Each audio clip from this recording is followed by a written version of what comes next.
ಬೆನ್ನೆಲುಬಾಗಿ ನಿಲ್ಲಬೇಕನ್ನುವಂಥದ್ದು ನಮ್ಮ ಪ್ರಣಾಳಿಕೆಯಲ್ಲಿ ಕೂಡ ಇರುವಂಥದ್ದು. ಅದನ್ನೇ ಗಮನದಲ್ಲಿ ಇಟ್ಕೊಂಡು ಮಾನ್ಯ ಮುಖ್ಯಮಂತ್ರಿಯವರು ನಮ್ಮ ರೈತರಿಗೆ ಬೆನ್ನೆಲುಬಾಗಿ ನಿಲ್ಲಬೇಕು ಅನ್ನುವಂಥ ವಿಚಾರದಲ್ಲಿ ಇವತ್ತು ಪ್ರಥಮವಾಗಿದೆ ಮೊದಲನೇ ಸಭೆಯಲ್ಲೇ ನಮಗೆಲ್ಲ ಕೂಡ ಒಂದು ಆದೇಶವನ್ನು ಮಾಡಿ ಇಲ್ಲಿ ಕಳಿಸಿದ್ದಾರೆ. ಇವತ್ತು ನಾನು ಕೂಡ ಬಂದು ನಮ್ಮ ಬಳ್ಳಾರಿ ಜಿಲ್ಲೆಯಲ್ಲಿ ಇವತ್ತು ತಾಲೂಕಿನಲ್ಲಿ 2 ತಾಲೂಕುಗಳಲ್ಲಿ ಕೂಡ ಈಗಾಗಲೇ ಕೂಡ ಬರ ವೀಕ್ಷಣೆ ಮಾಡಿದ್ವಿ. ಅದರಲ್ಲಿ ಮುಖ್ಯವಾಗಿ ಹಲ್ಕುಂದಿ, ಮಿಂಚೇರಿ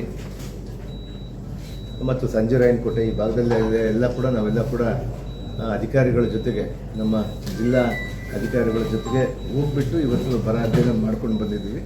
ನಾಳೆ ಕೂಡ ಇದೇ ರೀತಿಯಾದಂಥ ಬರ ಅಧ್ಯಯನವನ್ನು ಸಂಡೂರು ಭಾಗದ ವಿಟ್ಲಾಪುರ ಭಾಗದಲ್ಲಿ ಮತ್ತು ಕಂಪ್ಲಿ ಭಾಗದ ಸಿಂದಗೇರಿ ಕಂಪ್ಲಿ ಭಾಗದ ಕಂಪ್ಲಿ ತಾಲೂಕಿನ ಸಿಂದಗೇರಿ ಭಾಗದಲ್ಲಿ ಮತ್ತು ಸಿರುಗುಪ್ಪ ಭಾಗದಲ್ಲಿ ಅಂದರೆ ಡಿಫ್ರೆಂಟ್ ಬೆಳೆಯನ್ನು ಅಂದರೆ ಒಂದು ಕಡೆಗೆ ಸೂರ್ಯಕಾಂತಿ ನೋಡಿದ್ರೆ ಇನ್ನೊಂದು ಕಡೆಗೆ ತೊಗರಿ ನೋಡ್ತೀವಿ, ತೊಗರಿ ನೋಡಿದರೆ ಅಂತ ಇನ್ನೊಂದು ಕಡೆಗೆ ಬೇರೆ ಬೆಳೆಗಳು ಅಂತ ಎಲ್ಲ ಕ್ರಾಪ್ಗಳನ್ನು ನಮ್ಮ ಮಳೆ ಆಧಾರಿತ ಕೃಷಿ ಜಮೀನಲ್ಲಿ ಏನೇನು ಆಗ್ತಿದ್ರೆ ಅವನ್ನೆಲ್ಲ ಕೂಡ ಪರಿಶೀಲನೆ ಮಾಡಿಕೊಂಡು ನಾಳೆ 3 ತಾಲೂಕನ್ನು ಮುಗಿಸ್ಕೊಂಡು ಮತ್ತು ನಾಡ್ದಕ್ಕೆಲ್ಲ ನಾವು ಶನಿವಾರಕ್ಕೆ ಒಳಗಡೆ ನಾವು ವರದಿಯನ್ನು ಒಪ್ಪಿಸುವಂಥದ್ದು ಕೆಲಸ ನಾವು ಮಾಡ್ತಾ ಇದ್ದೀವಿ.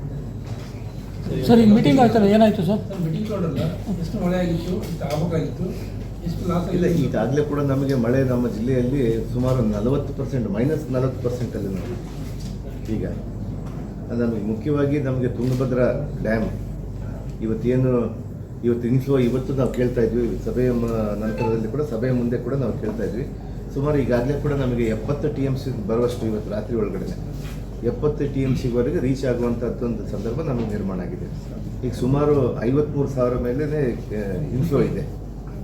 53,000 ಅಂದರೆ 24 ಗಂಟೆಗೆ 53,000 ಅಂದರೆ 24 ಗಂಟೆ ಹಂಗೆ ಬಂದಾಗ ಸುಮಾರು ನಮಗೆ ಒಂದು 5 TMC ವಾಟ್ರನ್ನ 53 ಅಂದರೆ ಸುಮಾರು 4.5 TMC ನಮಗೆ ಕರೆಕ್ಟಾಗಿ ಬರ್ತದ್ದು ಸಂದರ್ಭ ಇವತ್ತಿನ ಪ್ರಕಾರ ನಡೀತಾ ಇದೆ. ಅದೇ ರೀತಿಯಾಗಿ ಕೂಡ ಕಳೆದ ಕ್ಯಾಚ್ಮೆಂಟ್ ಏರಿಯಾದಲ್ಲಿ ಇವತ್ತೇನು ಮಲೆನಾಡು ಪ್ರದೇಶದಲ್ಲಿ ಇವತ್ತೇನು ಮಳೆ ಆಗ್ತಾ ಇದೆಯಲ್ಲ, ಆ ಮಳೆ ಇನ್ನಷ್ಟು ಜೋರಾಗಿ ಆಗುವಂಥ ಸಂದರ್ಭ ಇದೆ. ಹಂಗೇನಾದರೂ ಆದರೆ ನಮಗೆ ಬರುವಂಥ ಒಂದು 10 ದಿನಗಳಲ್ಲಿ ಡ್ಯಾಮ್ ತುಂಬುವಂಥದ್ದು ಆಗುತ್ತೆ. ಬಟ್ ನಾವು 80 TMC ಬಂದಮೇಲೆ ನಮ್ಮ ಬೆಳೆಗಳಿಗೆ ಯಾವ ರೀತಿ ನೀರು ಕೊಡಬೇಕು ಮತ್ತು ನಮ್ಮ ಕುಡಿಯೋ ನೀರಿಗೆ ಯಾವ ರೀತಿ ನಾವು ಬಳಕೆ ಮಾಡ್ಕೋಬೇಕು, ಬೇರೆ ಬೇರೆ ಸಂದರ್ಭದಲ್ಲಿ ಬೇರೆ ಬೇರೆ ಕಾರಣಕ್ಕೆ ಎವಾಪರೇಷನ್ ಎಷ್ಟಾಗುತ್ತೆ ಅಂದರೆ ಆವಿ ಎಷ್ಟಾಗುತ್ತೆ, ಇವನ್ನೆಲ್ಲ ಕ್ಯಾಲ್ಕುಲೇಷನ್ ಮಾಡಿಕೊಂಡು ಒಂದು ಸಲಹಾ ಸಮಿತಿ ಆದಮೇಲೆ ಅದರಲ್ಲಿ ನಾವು ಡಿಸೈಡ್ ಮಾಡಿಕೊಂಡು ನಾವು ಅದನ್ನು ರೈತರಿಗೆ ಮತ್ತು ಕುಡಿಯೋ ನೀರಿಗೆ ಎಷ್ಟಿಡಬೇಕು ಅನ್ನೋವಂಥದ್ದನ್ನ ಸಲಹಾ ಸಮಿತಿಯಲ್ಲಿ ನಾವು ಡಿಸೈಡ್ ಮಾಡಿಕೊಂಡು ನಾವು ಮಾಡ್ತೀವಿ. ಪ್ರದೇಶಗಳೇನಿದೆ ಪ್ರಮುಖವಾಗಿ ಏನೇನು ಬೆಳೆಗಳನ್ನು ಬೆಳೆದಿದ್ರು ಸರ್ ರೈತರು? ಪ್ರಮುಖವಾಗಿ ಇಲ್ಲಿ ಈ ಭಾಗದಲ್ಲಿ ನಾನು ಇವತ್ತಿನ ವಿಸಿಟ್ಗೆ ಹೋದಾಗ ಸುಮಾರು ತೊಗರಿ ಮತ್ತು ಸೂರ್ಯಕಾಂತಿ ಮತ್ತು ಬೇರೆ ಅಂದರೆ ಹತ್ತಿ, ಈ ಮೇಜರ್ ಕ್ರಾಪ್ಸು ನಮ್ಮ ಭಾಗದಲ್ಲಿ ಜಾಸ್ತಿ ಆಗ್ತದೆ. ಅದರಲ್ಲಿ ಹತ್ತಿ ಕೂಡ ತುಂಬ ಡ್ಯಾಮೇಜ್ ಆಗಿದೆ. ಅದರ ಜೊತೆಗೆ ತೊಗರಿ ಅಂತೂ ಏನೂ ಕೈಗೆ ಬರ್ತಾ ಇಲ್ಲ. ಅದರ ಜೊತೆಗೆ ಸೂರ್ಯಕಾಂತಿ ಇವತ್ತು ನೋಡ್ತಾ ಇದೆ ಈ ಮಟ್ಟಕ್ಕೆ ಈಗಾಗಲೇ ಒಂದು 7 ಫೀಟ್ ಒಂದು 6.5 ಇಂದ 5 ಅಡಿ ಬರಬೇಕಾಗಿತ್ತು. ಅಂಥದ್ದನ್ನು ಇವತ್ತು ಬರೀ 1.5 ಅಡಿ ಒಳಗಡೆ ಇವತ್ತು ಸಸಿ ಅಂದರೆ ಆ ಗಿಡ ಅಲ್ಲಿಗೆ ಒಣಗೋಗ್ತಾ ಇದೆ. ಸೊ ಹಂಗಾಗಿ ಇಲ್ಲಿ ಬರ ಅನ್ನುವಂಥ ಸ್ಥಿತಿ ಭಾಳ ತುಂಬ ದೊಡ್ಡ ಮಟ್ಟದಲ್ಲಿ ನಡೀತಾ ಅಂದರೆ ಕಾಣ್ತಾ ಇದೆ.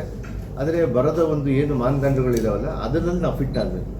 ಬಳ್ಳಾರಿ ಘೋಷಣೆ ಮಾಡಲಿಕ್ಕೆ ಇದನ್ನು ನಾವು ಈ ರಿಪೋರ್ಟ್ ತೊಗೊಂಡೋಗಿ ನಮ್ಮ ಸರ್ಕಾರ ಗಮನಕ್ಕೆ ಕೊಟ್ಟಾಗ ಅಲ್ಲಿನ ವರದಿ ಏನು ಬರುತ್ತೋ ಮತ್ತು ಕೇಂದ್ರ ಮತ್ತು ರಾಜ್ಯ ಸರ್ಕಾರಗಳು ಏನು ನಿರ್ಧಾರ ತಗೊಳುತ್ತೋ ಅದರ ಮೇಲೆ ಡಿಪೆಂಡ್ ಆಗುತ್ತೆ ಅಂತ ವಿಚಾರನ ಹೇಳ್ತೀನಿ.